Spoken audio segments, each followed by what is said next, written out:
Hey, welcome to On the Mic. Do you think your hair is sort of looking like a solar cell for a sex machine? You know, that little clear bit at the top? Or maybe people are saying you're growing too tall for your haircut. Yeah, you know, hair's a funny thing. A lot of people get a bit afraid of talking about it when they might have done something to their hair because everyone thinks, he's got a wig. Or, you know, you've seen it before. Someone walking down the street and it looks like they're wearing a mop. Well, times have changed. Technology has changed. And what they are doing now with hair restoration is absolutely incredible. And that is why so many celebrities, Kevin Costner, Matthew McConaughey, Robert Downey Jr., they may or may not have done it. I can't really tell, but someone who can is one of the greatest hair restoration experts in the known universe. It's Dr. Vikram. G'day, mate. Hey, Mike. How are you? Dr. Vikram. And it just so happens that he may have also done a few tricks to my hair. Yeah.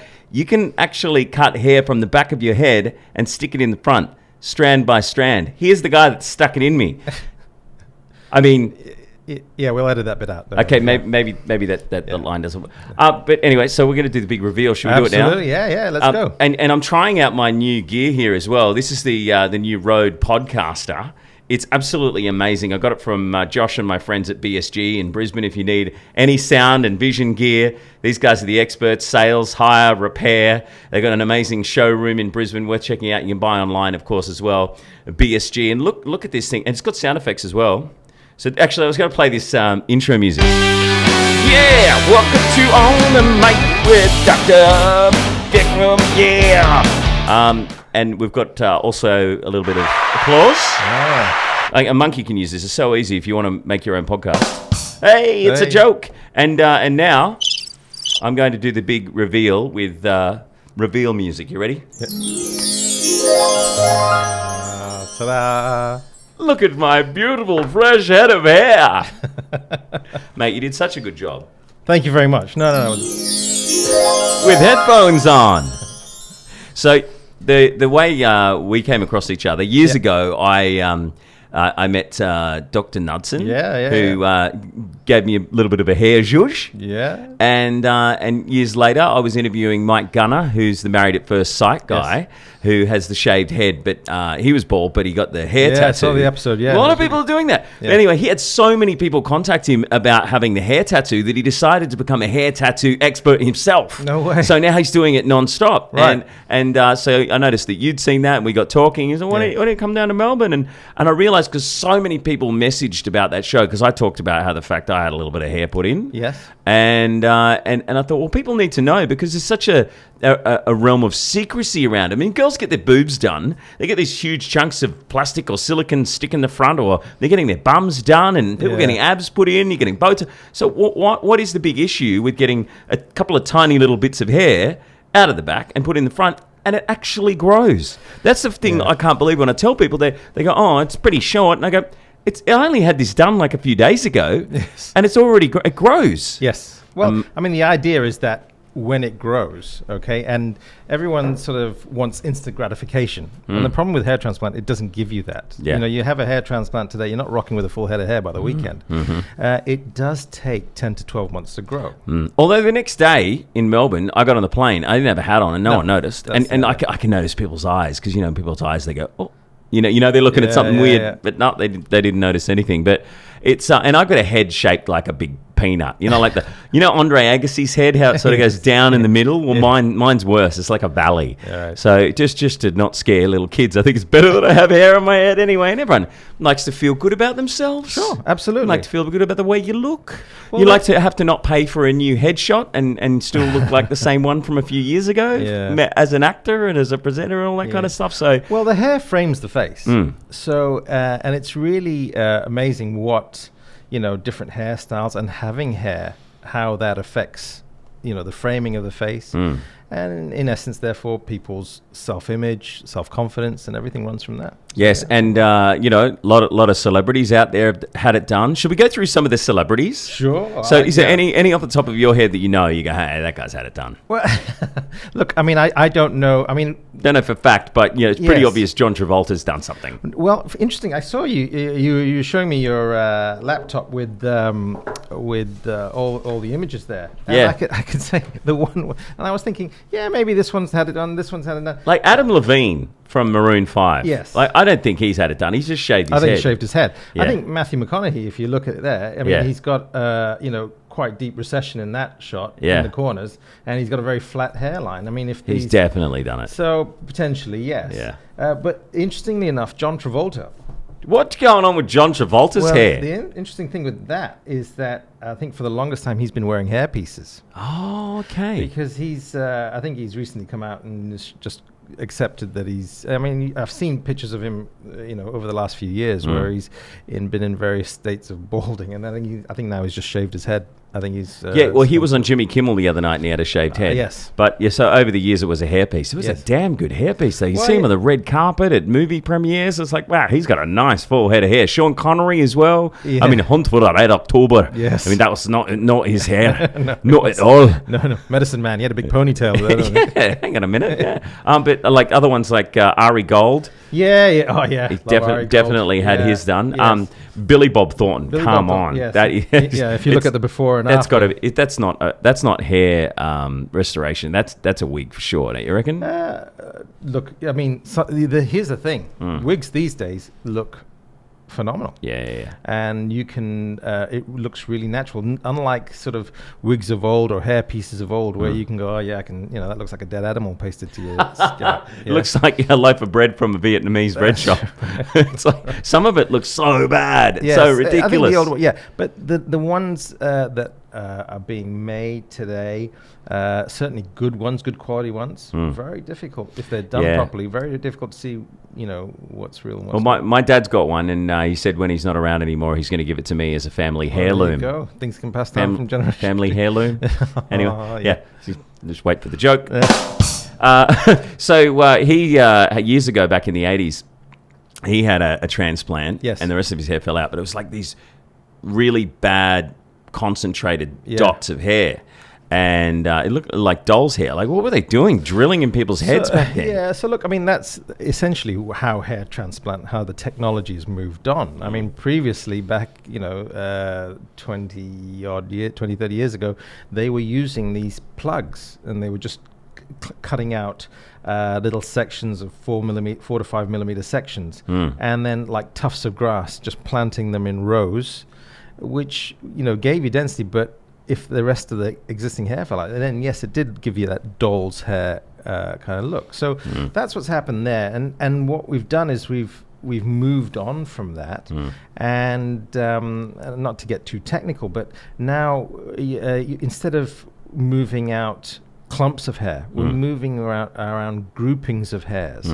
What I mean by that is that if you look under the hair under the microscope, hair doesn't always come out one at a time. It comes out in groupings. It comes out one at a time, sometimes two at a time, sometimes three at a time, in rare cases 4 at a time. And if you take those natural groupings and move those natural groupings, then it looks natural. So the idea is that when you move those natural groupings, or what we call grafts, follicular units and become grafts, you shouldn't be able to tell that you've had anything done. Yeah, like when I tell people, they're like, "Oh, really?" They have no idea. Yes. And people are fascinated by it because they just don't understand that that's how it's actually done. Because in the past it's looked so bad. Yes. I mean, Dad now has I won't say the name of the company that he'd signed up with for like 15 years. He was paying up to $20,000 a year for these hair pieces that are sewn into the side of his hair. Absolute rip-off. I got online and I think I found some on Alibaba that were better quality, and he got his hairdresser from that company to start her own business. Right. And she's selling them for like a third of the price. But the thing is, for like half of that money, you can just get some hair restoration done where it takes a little bit from the back and moves it to the front. So you've got clinics in Brisbane, Sydney, Melbourne, and New Zealand. Yes, and in Canberra. Oh, right. Okay, cool. What amazed me when I went in there, you go into the clinic and you shave a little bit of hair out of the back, and then you cut a line of hair. Yes. And all of the nurses sit there at these microscopes. Yes. And they cut out of the strip of your hair. Yes. Each little hair individually. That's right. Which is just mind blowing. And then they give it to you. And what is that? How do you do that? Like put it in and like a hair artist and make it look real? And well, that's the thing, and that's what I love about hair transplant because it's a mixture of artistry and science. So you've got to, there are two techniques, and the technique that you're referring to is strip surgery, and that's great. And you're cutting that strip of skin with the hair on it into the individual groupings or the individual grafts. And then what we're then doing is making what we call recipient sites, small holes in the scalp. Now that's really important because you want to make sure that you're making the holes in the right place, all right, to give you full density. And also you've got to create that hole at the right angle. It's got to match the existing hair, because if you've got a hair coming out like that and you transplant the hair next to it like that, it's going to look stupid. So you've got to make sure that everything blends in within the direction, so it looks, so you know when this grows, no one should be able to tell that you've had surgery. So yes, my staff are sitting there under, with 50-pound magnification microscopes, and they're sort of carefully dissecting everything to make sure the tissue is trimmed and that the grafts and the follicles are maintained healthy. And then we use a variety of different devices, implantation devices, to implant the grafts into those. And so what are those tools that you use? Yes, we use a combination of forceps and also something called an implanted device, which it holds the graft, and then you plant them in one at a time. And so you just go, like a Picasso of hair. Like, what will I do? I'm going to put a little bit here, a little bit there. Pretty much, yeah. It's about looking at the hair, at the scalp as a whole, and going, right, well, where do I need to put more density to give you the illusion that you've got more hair? How do we rebuild that frontal hairline to look fuller, to look natural? Okay, because there's no point in just creating a straight line. Yeah, and because everyone can spot it. It's a lot of women are doing it as well. Yeah, a lot of women are doing it. Yeah, so I mean, look, if you go back, yes, it's mainly been men, and certainly, if I look at my practice, about sort of 80% are still men, but 20% are women. And the thing is that the women that we operate on, okay, they are, I think hair loss affects women far differently than it does men. I mean, men can, theoretically, barring your peanut head, of course, can rock they can shave their head, and that will be fine. Yeah. But for women, it's so much more. There's a huge psychological effect on them. So women also suffer from female pattern hair loss. And if you can, if it's significant enough, we operate on women and try and thicken up the area to give the illusion of increased density of hair. So you can operate on a woman just as easy as you can a man. Absolutely, There's no difference. Yeah. No, it's no difference. It's skin, it's tissue, it's the same thing. And do you only get hair from the back? Is there any other way of getting hair? Because I've heard rumors over the years of other people donating their hair, people taking their chest hair, their butt hair, their pubes, and putting on their head. Was that any of that true? Or is that a myth? You can't have hair from anyone else.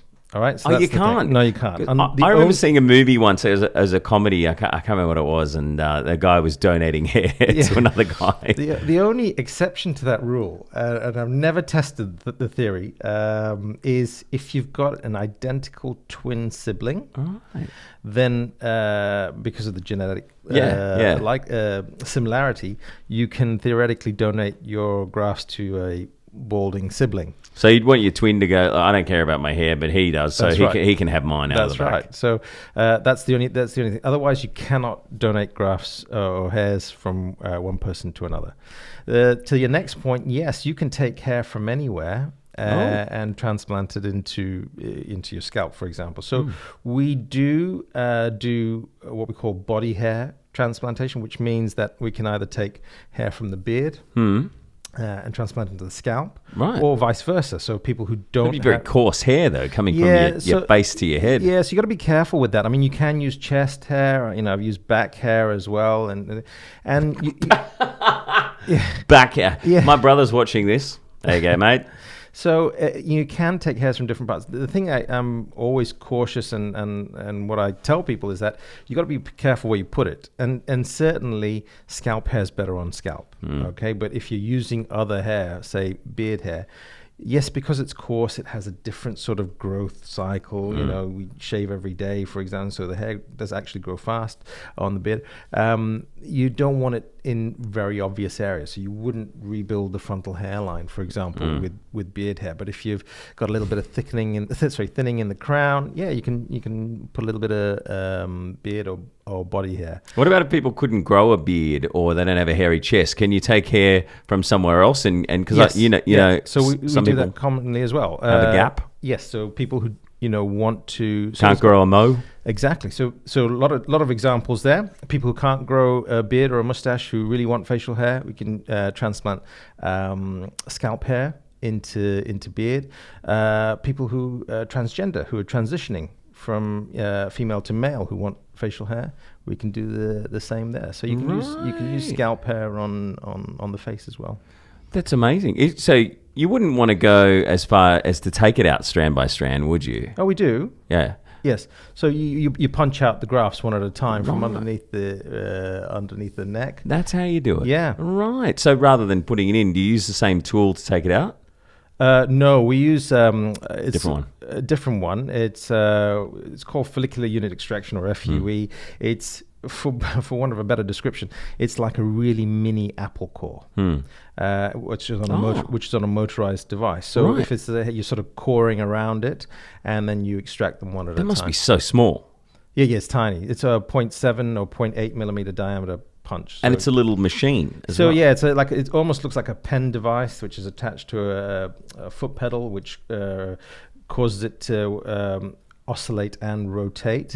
And you just go over each graft, and you gently or very carefully dissect around it, and then you extract them one at a time. Do you use like magnifying glasses on? Absolutely. So for that you use 8 times magnification.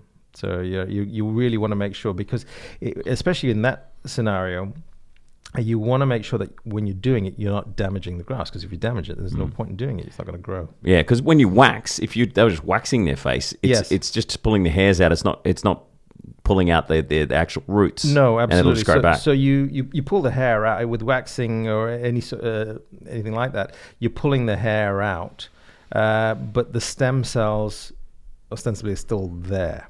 So on the next hair cycle, which usually after the first one finishes about 3 months later, that new hair will come through. What about the stem cell therapy? I've seen a few things about stem cell therapy on hair around the place. People growing their own hair in a petri dish and then sticking it in. Is that a thing that's happening? That's the holy grail. All right, we haven't got there.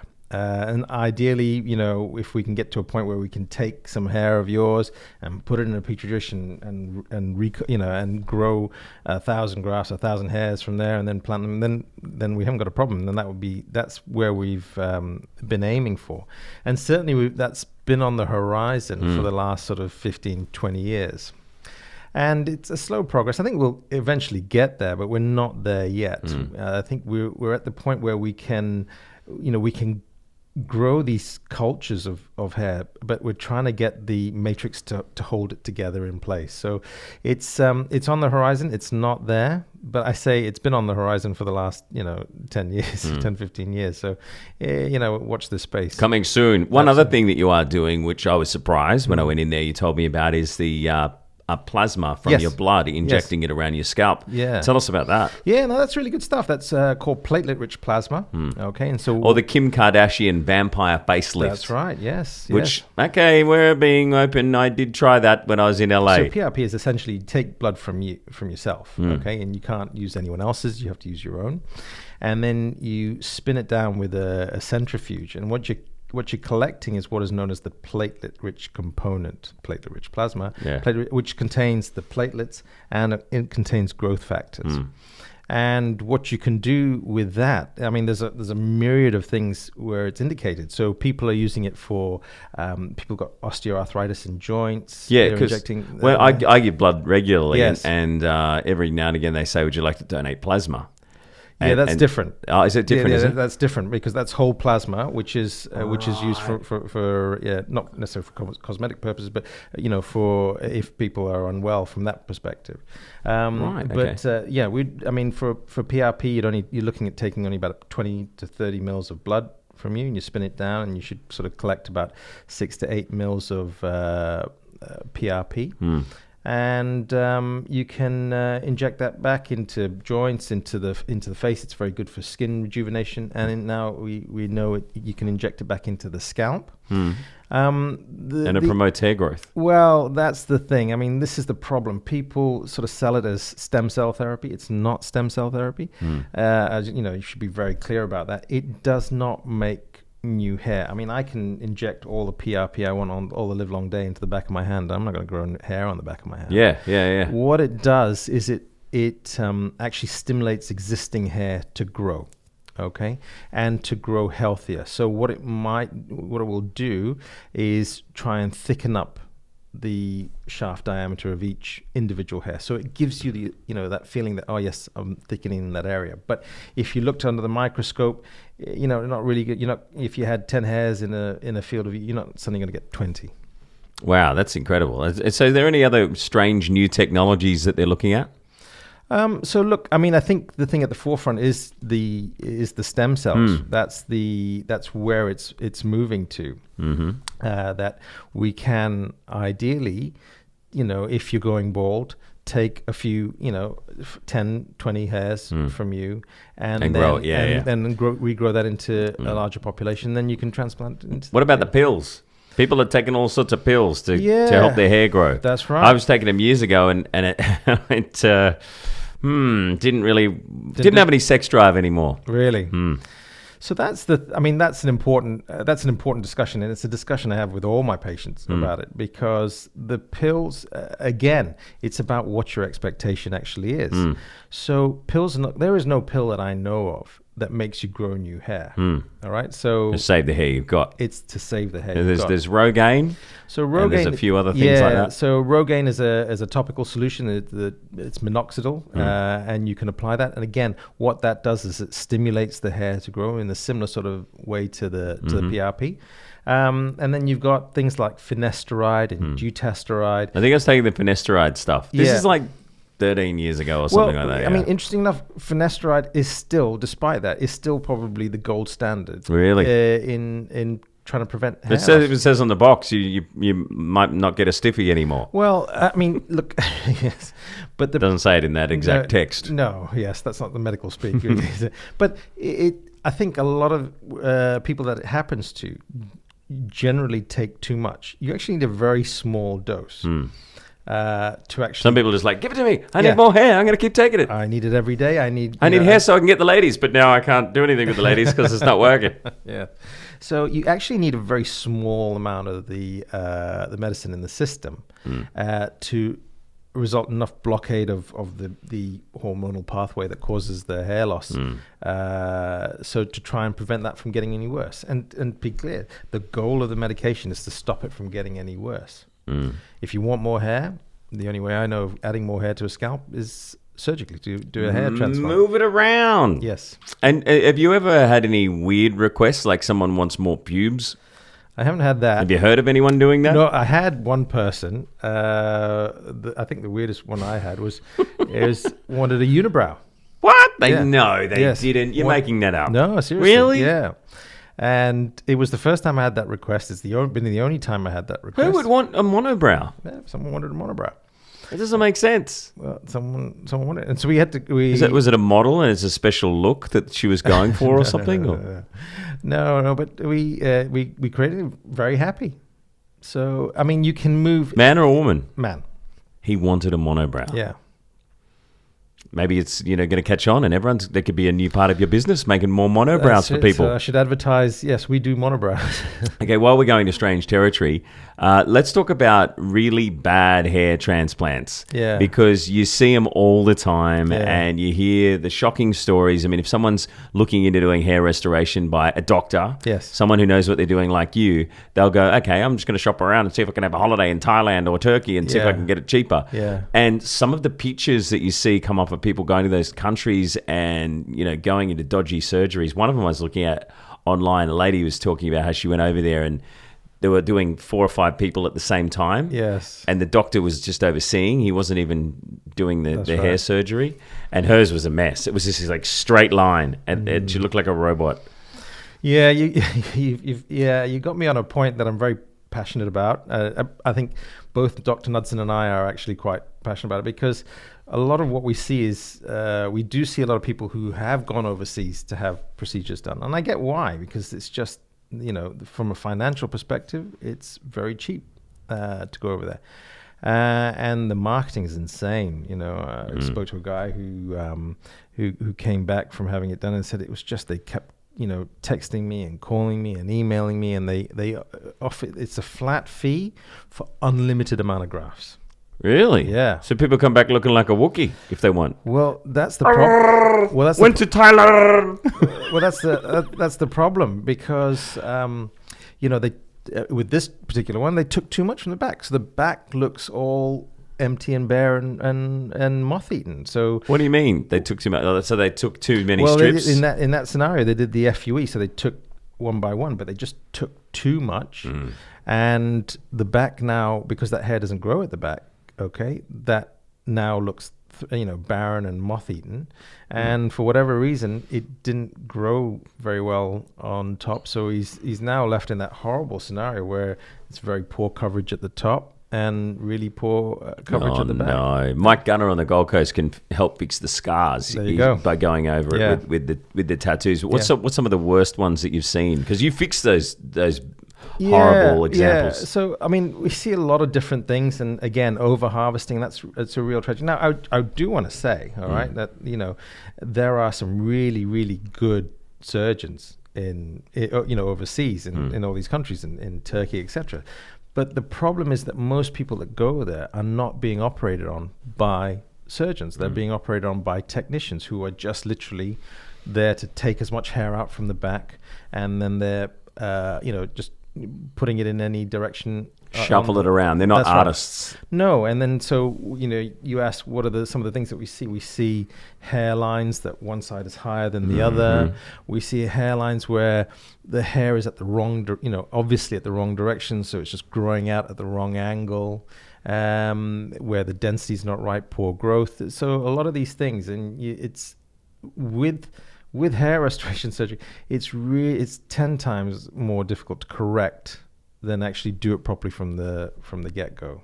So it is a real heart sink, and I do feel for a lot of people, because they're promised the world when they go over, and they go thinking, this is going to be great. They're picked up from the airport, their hotel is all taken care of, they're limoed to the clinic. And then it becomes they're never seen by a doctor, or they're seen for literally 30 seconds when they arrive. And, they're not, one of the patients I spoke to said, barely used any local anesthetics. I could feel everything during the whole procedure. Anyone ever died from it? Look, from a hair transplant or from, I think there's been a couple of people. And again, where was that? Yeah, so it's again overseas, but I think certainly the one that happened a couple of years ago, or was it last year? One of those things where it was, I want to say predictable, but it was just very unfortunate. It was a gentleman that was very unwell, and they just tried to harvest too much. They tried to harvest from the head, the beard, and the chest all in one go. Oh my God! And that must be so stressful for the body. It's so stressful, and that a person with a lot of pre-existing conditions, that was too much to handle. And then I think over time that was there. So I think there's been I want to say hair transplant surgery is very, very safe, all right, and generally, but it is safe. I mean, I was there reading a book, and you guys are just going, putting it in the front. That's right. Just you were really good. I thought I'm a bit bored. I had a nap. Yes. Was chatting to a couple of people. That's right. It was fine, because then you don't knock people out when you do it. No. It's just you just numb the area. Yeah, so we just, if you give you a little injection in the arm, that's a little sedative. It just helps you relax over the first couple of hours. And then everything else is done under local anesthetic. And the local anesthetic, like going to the dentist, it's that initial injection that stings. But then after that, you don't feel any pain at all. And then we can, again, harvest from the back and then make the recipient sites and then plant it in the front. So what's this new robot that's going on? You got a machine that I didn't get that done, but apparently there's a machine that goes on the back of your head and pulls the hair out strand by strand. That's right. So it's I told you about that FUE machine, the pen, sort of the Apple cord thing. Yeah. It's effectively that, which is just controlled by, it's robotic in the sense that it assesses the angle itself, but it's controlled by a human. So we have one in Sydney Clinic. It's essentially the same thing. You're lying face down on a chair, and there's a grid thing placed on the head, and then the machine will be able to look at the hair, and then assess the angle, the exit angle of that hair, and then punch that graft out. Wow, what's a machine like that worth? It's about $750,000. Wow. Yeah. And is it true that the company that owns it? Yes. They actually have to get paid for every hair that comes out. Yeah, it's a very expensive way of doing it. It's an interesting. Do you prefer to use that, or you prefer to do it your way, the hands-on? Look, I prefer the hands-on method. For a number of reasons. I like the control that it gives me. I can choose where I want to get the grafts from, and then when you come to the outer areas, you can sort of blend it into the existing hair. So I can do that. So I like the punch technology is a little bit different than what the robot currently has. So I like the new hybrid punch technology, and we're getting a bit technical there at that point. But the RTAS machine is great. But yeah, to your point, it's an expensive machine because you pay the company. So if we have the machine, we pay the company every time we turn on the machine, and every time it takes a punch out, I kid you not, a couple of dollars goes to the company. So it's cheaper for you to do it, more hands-on, to have a human than actually using the robot. It is slightly less expensive, yes, to do it. Than do it by a robot. The machines are taking over. They're charging more than us now. Yeah. But look, I mean, the result, whether you do, and I say this to all my patients, the result, whether you do strip, whether you do FUE by hand, or whether you do FUE by robot, the outcome, say here or here, is essentially the same. It's only how you get the hair from the back of the head. So you obviously studied for years to become an actual doctor. Yes. But what made you decide to take the leap from being a doctor into being a hair nerd like you are now? It was like most good things in my life, it happened by accident. It wasn't. So you've got kids. Exactly. Daddy doesn't mean it. So, it wasn't anywhere on my life plan or life horizon or anything like that. And so I'd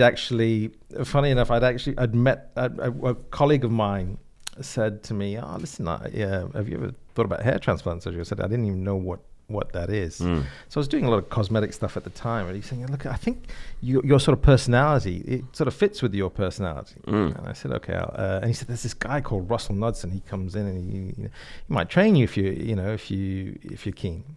I said, okay, I'll look into it. And I never did. And I met up with this guy a few months later, and he said, hey, did you ever reach out to this guy? I said, no, I didn't. And I kind of felt bad after that, because someone was giving me career advice, and I never really took it. So I then thought, okay, let me try this. And so I reached out to Russell, and he said, come in and watch. And then, the rest is history. And you watched it and you thought, wow, I could do this. No, I actually watched it and I thought, I don't know, this was because it's, when you're watching it. Yeah. When you're watching it, it's completely different to doing it. I mean, when I'm doing it, I get lost in it right now. I love what I do. Yeah. And I sort of, when I'm doing, I kind of just sort of block everything out. Oh, the girls that are around the side, they, when they're working on their mic, they'll be chit-chatting, and I don't sort of listen to anything.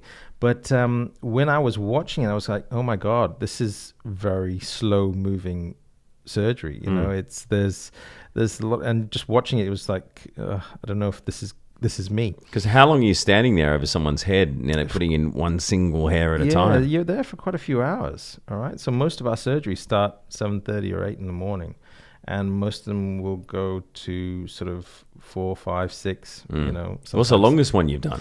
Yeah, we finished at 9:45.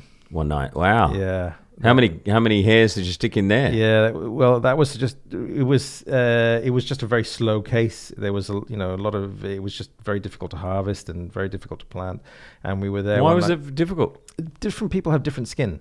All right. And so different, Yeah, because you said to me, you've got good skin to move it around. Yeah, yours was great. Yeah. It was like you say, if someone's got really tight skin, it's harder. Very tight skin, tough skin, it's harder to cut. And if some people, the scalp's got a great blood supply. And that's one of the things that make hair transplant work so well, because the blood supply will feed those grafts and they will grow.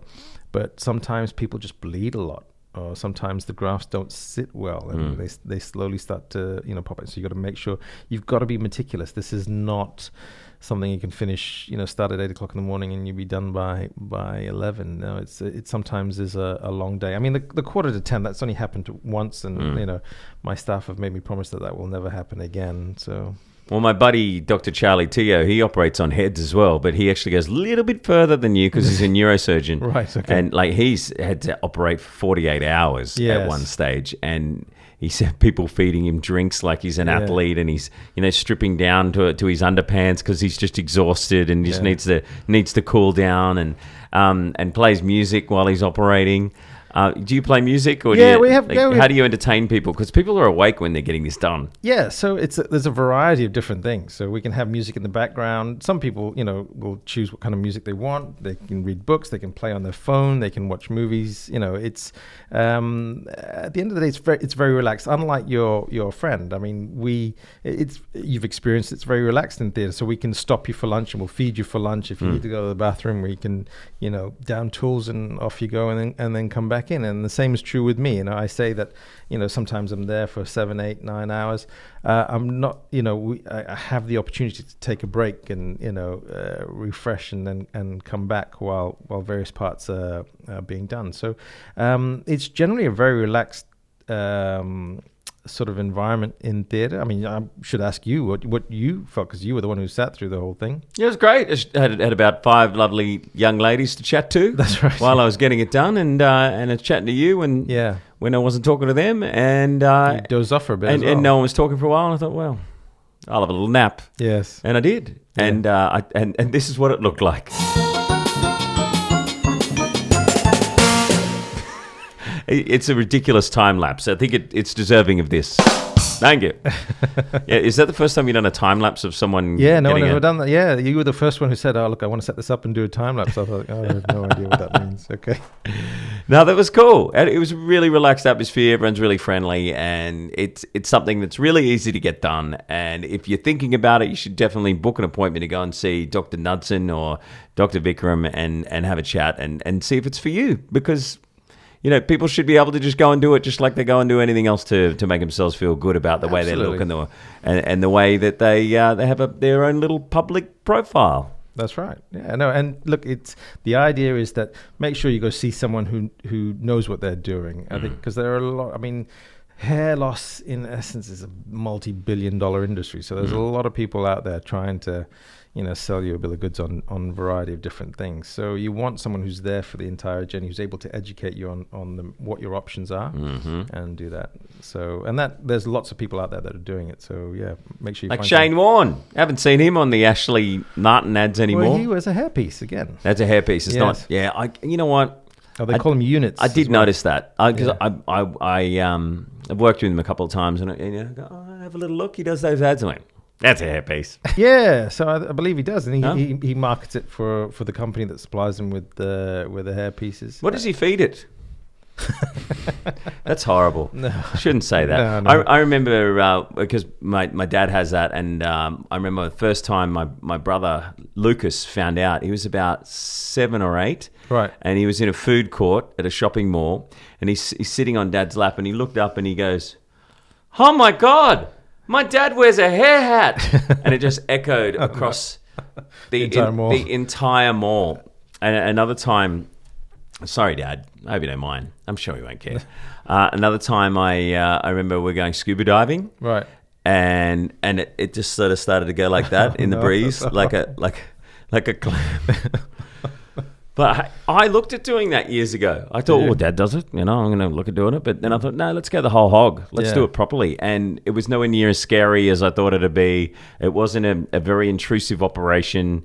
And I think that it's something that people should be able to talk about and just say, hey, look what I did. I got some hair at the back, put it in the front.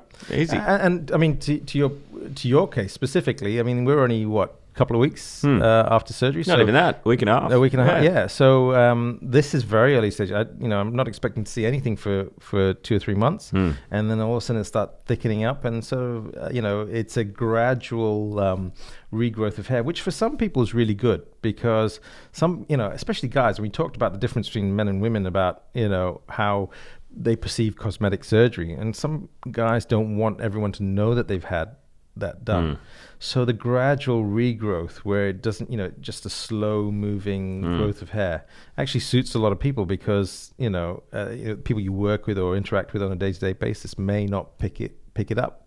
But over time they go, oh yeah, you look good. You look, you look younger. Occasionally I have someone come up to me or message me that probably every couple of months someone messaged me and said, hey, what have you done with your hair? It looks great. And I'll tell them, because I don't really like to keep secrets, and if it helps people, sure, great. And hopefully this is helping you at home. So how do people contact you? What's the best way to check out your site, check out all of your work? You've got your Instagram. Oh, yeah. So we've got Instagram Hair Surgeon. We're at the Knudsen Clinic. And like I said, we've got clinics in, I'm based in Melbourne. We've got clinics in Sydney, Canberra, and here in Brisbane. And then once a month, I will fly to Auckland to operate there. And Dr. Knudsen flies once a month to Auckland. So we're there once every fortnight. So you can catch us on the Knudsen Clinic website, knudsenclinic.com.au or knudsen.com.au. And do you mind if I plug one more thing? You can plug anything you like. So we've actually, because one of the things, I was chatting with Russell about this before, one of the things that we see commonly is people come to see us and, they think they know a lot of stuff about hair loss and what the options are, but you find that, they're getting their information from wrong places. And there's no real one portal on the internet there you can go and go, right, okay, this is what I need, and this is the information I need to make an informed decision. Yeah, where's the best place to go to make an informed decision? Well, we thought we'd try that. So we've started our own, not this fancy, but we've started. No, that wasn't a good little intro for what you've started. Oh, no, that's not the applause. Yay! What have you started? So we're trying our hand at podcasting.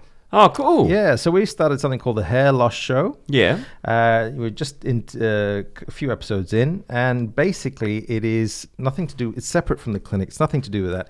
It is just the two of us talking about hair loss, what causes it, what are the options, and all the intricacies about, what is going on there. So hopefully you can watch the episodes, you can find out which one is applicable to you. It's for men, it's for women, for everyone.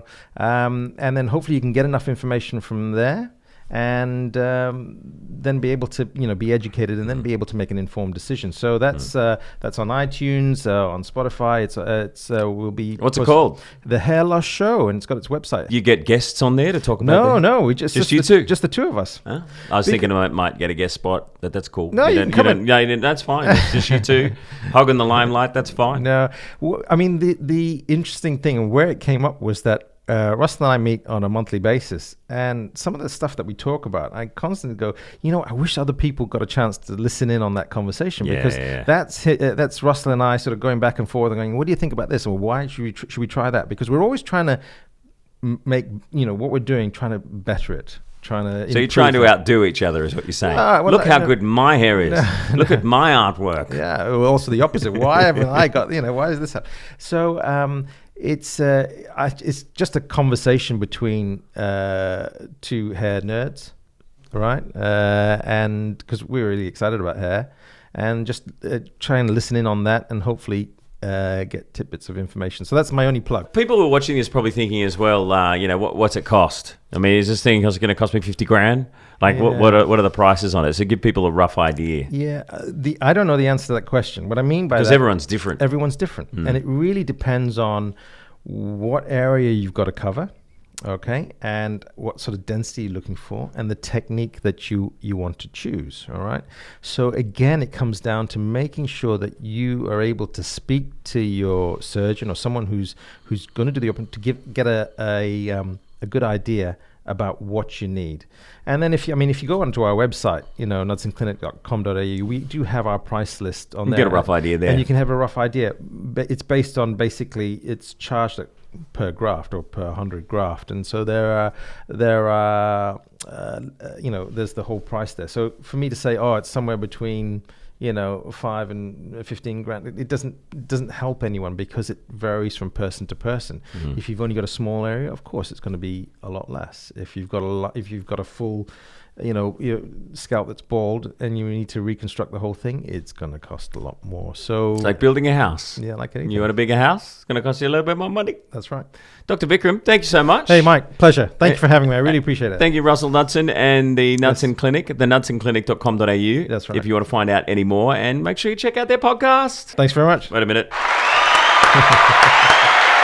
And thank you to BSG. If you want to get yourself some podcast gear, maybe you guys need some podcast gear. Yeah, I know. You need to talk to all the team over there. Josh and the gang can hook you up with all the best road gear to get podcasting, and they can also help you out with repairs, and they sell speakers and microphones and the best DJ gear. And if you're thinking of starting a music career as well, BSG, Brisbane Sound Group, Josh and the team. Cool. Contact them. Thank you very much. Thanks again. Thanks very much for having me. And while I've got you, little reminder, I just wanted to say thank you to the people who have given us 5 stars on this podcast. Whenever anyone gives us a rating on iTunes, it sends little tingles up my spine. It makes me so incredibly happy. Just a little 5 stars and saying you enjoyed the show, you listened to the show, you got something from it, means the world to me. Us. So thank you for all of your reviews on iTunes. So please give it a go if you haven't yet. And thank you for watching, listening. And don't forget, if you want to check out any of our other episodes, you can go to onthemic.com. Cheers.